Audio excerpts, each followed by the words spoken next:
je viens de Grèce, où nous, femmes, sommes en train de subir une régression sans précédent de nos droits et de notre vie quotidienne. Et voilà tout de suite en quoi se résume cette vie quotidienne dans la Grèce d'aujourd'hui, au temps de la Troïka.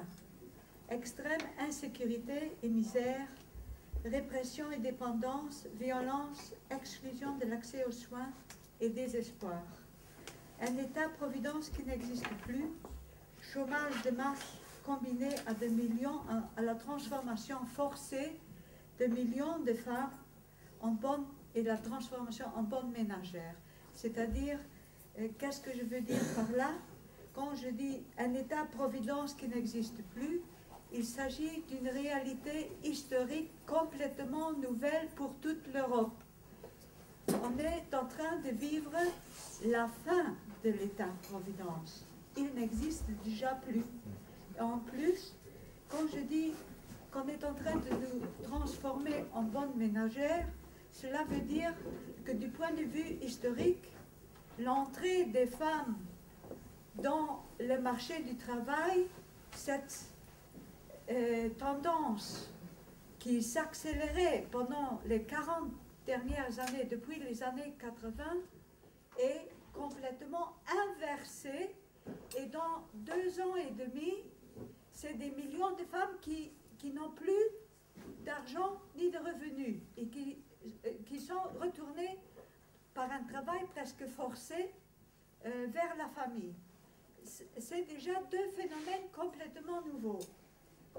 Et tout ça au moment où l'écrasante majorité de la population, hommes et femmes réunis, subissent les effets de la contraction drastique des dépenses publiques, des coupes dans les budgets des services publics, du démantèlement de la protection sociale, des profondes coupes dans les salaires et les pensions, des augmentations des impôts et des taxes qui visent les plus pauvres, des privatisations, de l'abolition de la législation du travail et des contrats collectifs. Et maintenant, on est au 9e plan d'austérité. Ils vont être votés le 14 novembre. En fait, c'est le début d'une catastrophe humanitaire. Elle existe déjà, mais ce dernier, ça va être vraiment la fin. On a déjà perdu plus qu'à 70% de notre revenu. Je ne parle pas des salaires, de la diminution des salaires, qui vacille jusqu'à 40%. Mais je parle de tout ce paquet de mesures qui, tous ensemble, diminuent jusqu'à 70% notre revenu. C'est ça qui est nouveau dans 2 ans et demi. C'est en raison de tout ça que nous avons un besoin urgent de ne pas rester seuls. C'est pour ça que nous avons besoin de votre aide, de votre solidarité active. Cependant, confrontés à une telle situation, même la meilleure solidarité ne suffira pas pour qu'on affronte avec succès ceux qui nous font souffrir. Il faut bien plus que ça. Il faut que vous, dans vos pays respectifs, vous vous battiez contre les mêmes politiques d'austérité inspirées et appliquées par les mêmes ennemis. Ensemble, nous avons besoin de résister ensemble partout en Europe. Oui, il faut le dire haut et clair. Nous devons bâtir un mouvement féministe européen de masse contre l'austérité, avec dans les mouvements sociaux et en dehors des mouvements sociaux, contre la dette illégitime qui est à la racine de nos malheurs.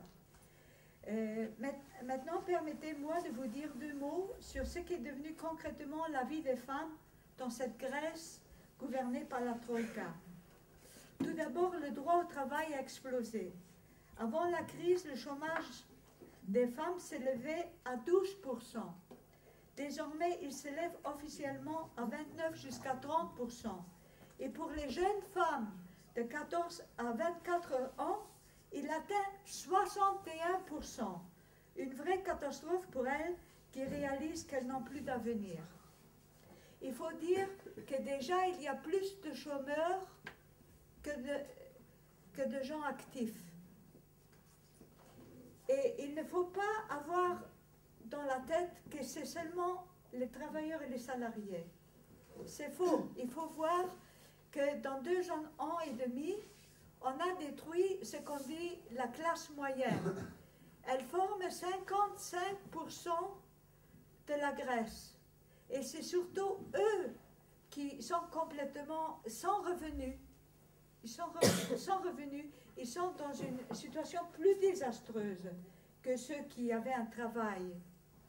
Pour vous donner encore un exemple, les indemnités de chômage s'élèvent pour ceux qui travaillaient, donc il y avait un travail constant et stable, à 360 €.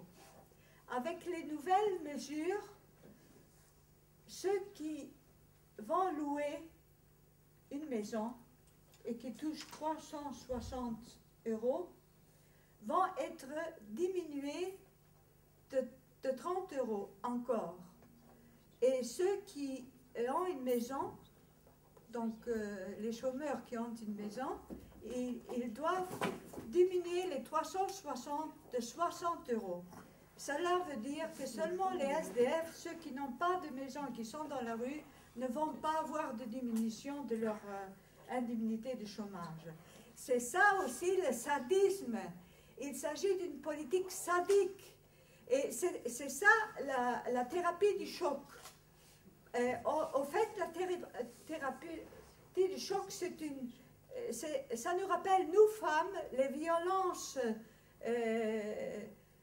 des hommes envers les femmes, parce que en fait, c'est une violence qui veut imposer le pouvoir de l'homme sur la femme. Eh bien, nous, on est en train, en tant que peuple entier, de vivre le même mécanisme, au fait, parce que ce que veulent, par l'exemple de la Grèce pour toute l'Europe, hein, parce que c'est toute l'Europe qui va passer à la trappe après la Grèce, donner l'exemple, détruire les résistances et d'imposer un nouveau mode de domination. C'est ça qui est nouveau au niveau historique. Et une brutalisation de la vie politique et des moyens pour imposer par les violences et par le sadisme politique, je dirais, de masse, cette thérapie de choc.